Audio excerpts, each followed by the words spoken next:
Les personnes que vous voyez sur ces photos-là ont tous des dénominateurs communs. Et je vais vous les énumérer et vous allez comprendre la vraie nature de ces individus-là. Le premier, c'est qu'ils sont tous camerounais, d'origine ou camerounais, tout court.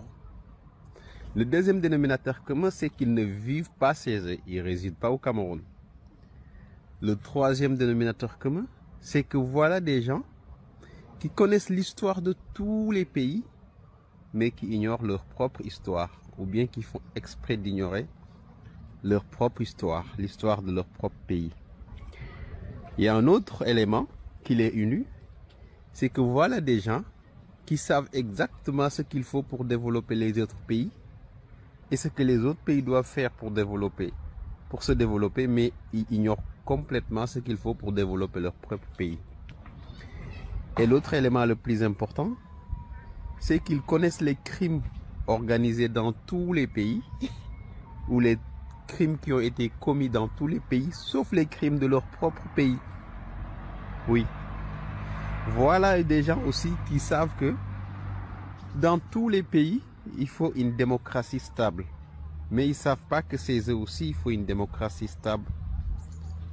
Un autre élément que je vais vous rajouter, peut-être le dernier, c'est que voilà des gens qui appellent l'alternance dans tous les pays, sauf dans leur pays, leur propre pays, où il y a une personne qui a fait 40 ans au pouvoir.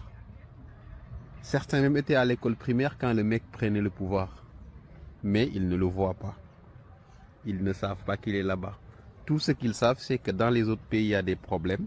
Et que eux, les grands connaisseurs, ils ont les moyens de leur donner les bons conseils qu'il faut pour dépasser ces problèmes-là. Mais ces eux-là, tout va bien. Il y a le développement, il y a des autoroutes, il y a la justice et tout. Dernier élément, c'est que voilà des gens qui appellent les jeunesses des autres pays à affronter leurs dirigeants, mais qui n'appellent jamais leur propre jeunesse à affronter Biya. Je ne sais pas s'ils ont peur de Biya, je ne sais pas s'ils se foutent de nous ou c'est des marchands de... c'est des maîtres chanteurs. Si on vous explique le Cameroun, et vous avez compris, c'est qu'on ne vous a pas bien expliqué. On ne vous a pas bien expliqué. Moi, je suis incapable d'expliquer le Cameroun, d'expliquer un pays qui est dans une inertie extraordinaire, où vous n'avez pas quelqu'un qui émerge, et où lorsque quelqu'un émerge, on lui coupe la tête. Et avec les applaudissements des autres. Dès que je dis un mot, on dit, ah, le Bamileke, il est en train de défendre sa tribu. Dès que je ne dis rien, les Bamileke disent, ah, il est avec les autres. Tu sais plus où mettre les pieds. J'aimerais bien en parler, hein, mais je pense que les autres sont plus qualifiés que moi pour en parler. On parle jamais. On parle du Togo, effectivement, et on parle aussi du Cameroun, qui est ton pays. On a beaucoup vu, on dit, mais Alain Foka, il parle jamais du Cameroun avec tout ce qui s'y passe. Mais Jules, est-ce que c'est vrai? Je suis mal placé pour répondre. Moi, mon avis personnel, c'est que peut-être c'est pas assez. Bon, maintenant, je peux pas dire que tu parles jamais du Cameroun, tu en as parlé. Mais puis quand j'en ai parlé d'ailleurs, ce qui m'a surpris, c'est que quand j'en ai parlé d'ailleurs, je n'ai pas beaucoup entendu après le battage que ça a suscité, les confrères me défendre ou réagir. Il te souvient quand même que pendant plusieurs semaines, je faisais l'objet d'un matraquage extraordinaire dans une certaine presse au Cameroun, avec une histoire de proximité sociologique, que j'aurais une proximité avec Maurice Kamto, simplement parce que j'avais invité un activiste, et Richard Bonnard. Hein? À ce moment-là, j'ai pas beaucoup écouté. Cela dire, ils ne parlent pas du Cameroun et je les ai pas vus me défendre tellement. Ensuite, il y a eu l'histoire du train de Bolloré qui avait déraillé, où on avait dit qu'il ne faut pas en parler. Où j'ai parlé de ça régulièrement. Et quand les autorités camerounaises me tapaient dessus, j'ai pas vu la presse se dire, mais pourquoi vous lui tapez dessus? Mais est-ce que tu comprends ceux de tes compatriotes camerounais qui estiment qu'avec la voix qui est la tienne, tu devrais plus parler du Cameroun? Parce que non, le Cameroun, c'est quand même un cas atypique. On a un chef de l'État qui est là depuis plus de 42 ans. Aujourd'hui, le quotidien des Camerounais, c'est le manque d'eau potable, manque d'électricité. On a aujourd'hui plus d'une centaine de prisonniers politiques. Ça veut dire qu'il y a des gens aujourd'hui en prison c'est évident qu'ils n'ont rien fait. Les dossiers sont bidonnés au niveau du tribunal militaire. Enfin, c'est aussi gros que le nez sur la figure. Mais des gens estiment que si Alain Foka parle de ça, ça aura une autre résonance. Est-ce que tu peux... J'aimerais bien qu'on m'aide à en parler. J'aimerais bien qu'on m'aide à en parler parce que d'un coup, on me donne une place extraordinaire. Nous sommes un certain nombre de journalistes camerounais parce que dans ce domaine-là, les Camerounais ont plutôt pas trop mal réussi. Et la question ne posait qu'à moi. Alain, ils n'ont pas ta notoriété. La question ne posait qu'à moi. Ils n'ont pas ta notoriété. Que ceux qui me fassent ce procès, que ceux qui me font ce procès fassent le travail pour moi. Je serais admiratif. Je serais content que ces étrangers qui disent pourquoi ils parlent seulement des autres pays, ils devraient parler son pays, qu'ils parlent aussi du mien. Je serais bien content qu'ils en parlent. Je parle de ce que je connais. Je suis parti du Cameroun il y a une 40aine d'années. D'accord? Je n'ai jamais fait une carrière un seul jour au Cameroun. Donc le Cameroun, dans l'ensemble de ce pays, est un pays comme un autre, j'ai presque envie de dire. Bien sûr, c'est mon pays pour lequel j'ai un attachement extraordinaire. Je voulais justement dire, je connais ton attachement pour le Cameroun. Oui. Donc ça me surprend que mais en même temps, professionnellement, je ne suis pas comme un pays. Professionnellement, je ne suis pas spécialement outillé. Mieux outillé en tout cas que les excellents journalistes que je croise au Cameroun. Parce que s'il y a bien quelque chose de fabuleux au Cameroun, c'est que tu trouves d'excellents journalistes. Je suis pas aussi outillé qu'eux. Là, par exemple, ça fait presque 4 ans que j'ai pas mis les pieds à Yaoundé au Cameroun. Comment puis-je en parler plus? Et mais est-ce qu'il faut comme dit Richard Bonnat, et il a été inspiré par Dieu ce jour-là, je crois, il dit, si on vous explique le Cameroun, et vous avez compris, c'est qu'on vous a pas bien expliqué. On vous a pas bien expliqué. Moi, je suis incapable d'expliquer le Cameroun, d'expliquer un pays qui est dans une inertie extraordinaire, où vous n'avez pas quelqu'un qui émerge, et où lorsque quelqu'un émerge, on lui coupe la tête. Et avec les applaudissements des autres. Quand vous regardez ce pays-là, vous vous dites, c'est quoi ce truc-là? C'est un cas d'école. Mais je vais parler de quoi là-dessus? Et dès que vous ouvrez la bouche, dès que vous dites un truc, ceux qui étaient avec vous, vous condamnent avec la même force que ceux qui vous détestent. Au départ, j'ai trouvé, dès que j'ai dit un mot, on dit, le Bamileke, il est en train de défendre sa tribu. Dès que je ne dis rien, les Bamileke disent, il est avec les autres. Je ne sais plus où mettre les pieds. J'aimerais bien en parler, mais je pense que les autres sont plus qualifiés que moi pour en parler. Je pense, On va se contenter. Parce qu'il ne faut pas croire que je sois si bon que ça, je cherche pas. Enfin, je pense pas que c'est au niveau du professionnalisme. Enfin, les gens veulent la voix d'Alain Foka. Mais je veux dire quoi? Que ce monsieur qui a une 80aine d'années, qui est fatigué. 91 ans. 91 ans, qui récemment. est fatigué, que je dise ça, et que je dise que il est temps qu'il parte. Mais je l'ai déjà dit, et tout le monde le pense. Même le gosse le pense.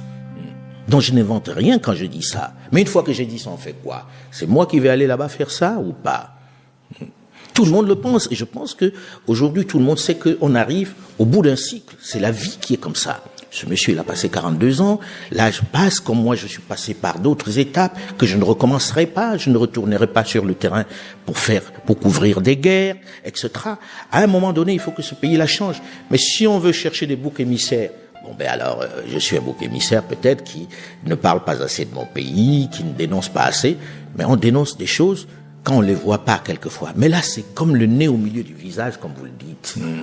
Chacun voit qu'on est en bout de course, que ce qui devrait être la locomotive de l'Afrique centrale est à l'arrêt.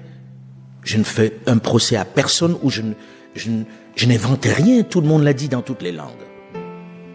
Une fois que j'ai dit ça, ça change quoi? Alors, ça change quelque chose. Alain Foka sauf que je l'ai déjà dit, Jules, je l'ai dit. Dans la dernière interview que j'ai eue avec toi, qui remonte à une dizaine d'années, je l'avais dit, non? Bien. Et je l'ai dit le plusieurs problème fois. avec le Cameroun, c'est qu'on a l'impression, après le temps, qu'on redit les mêmes choses et que, justement, ça change. C'est là tout le problème. C'est qu'une fois que vous avez dit ça, vous faites quoi? OK? Et vous faites quoi après? Mais est-ce que, pour sortir sur le Cameroun, est-ce que tu es inquiet, Alain? Très inquiet. Qui ne le serait pas? Qui ne le serait pas? Vous avez un pays où vous avez à la tête de l'État quelqu'un qui a 91 ans.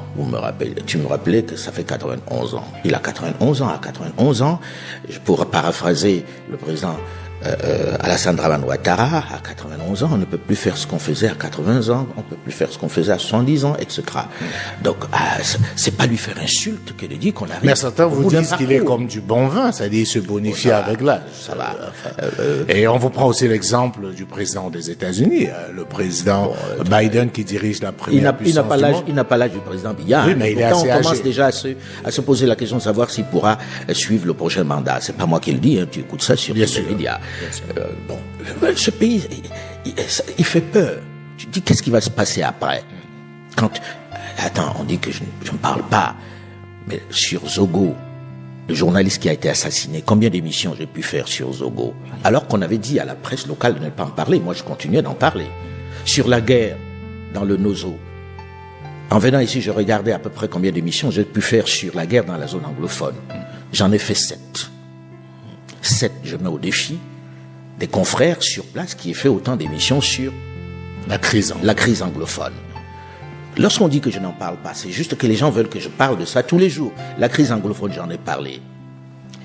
L'assassinat de Zogo, j'ai même reçu des confrères qui finalement se sont exilés parce que leur vie était menacée. Or, j'en ai fait des émissions dessus, j'en ai fait 3, et pas n'importe lesquelles. Sur à un moment donné, tu dis, je ne veux pas venir faire un inventaire. Alors, quand j'écoute ça, la question que j'ai envie de te demander, c'est, selon toi, d'où vient ceux qui peuvent être considérés aujourd'hui comme tes ennemis, notamment sur les réseaux sociaux? Selon toi, ça vient d'où? Est-ce que ça viendrait pas, première hypothèse, de la France politique, qui est, n'ayons pas peur de le dire, ton ancien employeur, qui visiblement, et on peut comprendre pourquoi, n'a pas vu d'un bon œil ton départ et surtout ta liberté exacerbée, notamment depuis la création de ta chaîne YouTube, ou alors de certains Africains qui supportent mal ta notoriété et te reprochent aussi, comme c'est le cas, on parlait du Togo tout à l'heure, ta proximité avec certains dirigeants. Selon toi, où est-ce que ça vient? Alors tu as cité en gros ce qui pourrait être des adversaires. Mais c'est ça le propre des Africains. Nous sommes champions à faire ce que nous reprochons aux Occidentaux. Aujourd'hui, les Occidentaux ont dans leur esprit que leurs ennemis doivent automatiquement être les nôtres. À partir du moment où, voilà, vos idées se convergent un peu vers la Russie, et vous êtes un président, vous êtes déjà allé en Russie, vous défendez plus ou moins des sujets où vous faites un peu l'apologie de la politique russe, on vous taxe d'être un pro-russe, d'être financé par la Russie, du moins, ils vous taxent de tous les noms. C'est la même chose en Afrique francophone, surtout en Afrique francophone. À partir du moment où vous dénoncez les injustices du régime en place, on vous taxe de tous les noms, de vouloir déstabiliser le pays. On a du mal à accepter la contradiction. Ça veut dire à partir du moment où vous dénoncez les injustices, les manquements d'un régime en place, non, vous êtes un ennemi du pays. On ne doit pas dénoncer. On doit se taire. L'ennemi des autres doit être automatiquement notre ennemi. Et c'est justement ce que nous sommes en train d'appliquer en Afrique francophone. Regardez la plupart des pays francophones. Je prends un exemple de ces deux pays, le Cameroun et la Côte d'Ivoire. Si vous critiquez les actions, le régime du président Biya, on vous taxe d'appartenir au MRC. En Côte d'Ivoire, si vous critiquez les actions du président Alassane Ouattara, on vous taxe d'être un pro-Gbagbo ou un pro-Blé Goudé, je ne sais pas trop. On vous taxe toujours d'être un pro. On a du mal à accepter la contradiction. On a du mal à accepter la critique. À partir du moment où vous critiquez les actions qui sont là, sont visibles, les injustices qui sont là, sont visibles, les prisonniers politiques, les détournements de fonds, la pauvreté qui s'accroît davantage. Une fois que vous critiquez cela, on vous taxe de vouloir déstabiliser le pays. Et parfois, ce qui motive même certains à dénoncer certaines injustices dans d'autres pays, c'est parce qu'on voit les citoyens de ces pays-là se mettre en avant. Ce qui est contraire pour certains États. En l'occurrence, par exemple, comme le Cameroun. On a vu la mort de Martinez Zogo ici, tout le monde s'est tué. Comme a dit le grand frère Alain Foucault, il y a tellement de sujets où même les journalistes du pays en question sont silencieux. Et même si vous dénoncez, c'est encore eux qui vous attaquent. Ce qui est contraire à certains États. La famille, dites-moi ce que vous en pensez de cette réponse d'Alain Foucault à cette situation concernant le Cameroun. Je me ferai aussi le plaisir de vous lire. Je suis Roland Campbell, ton frère.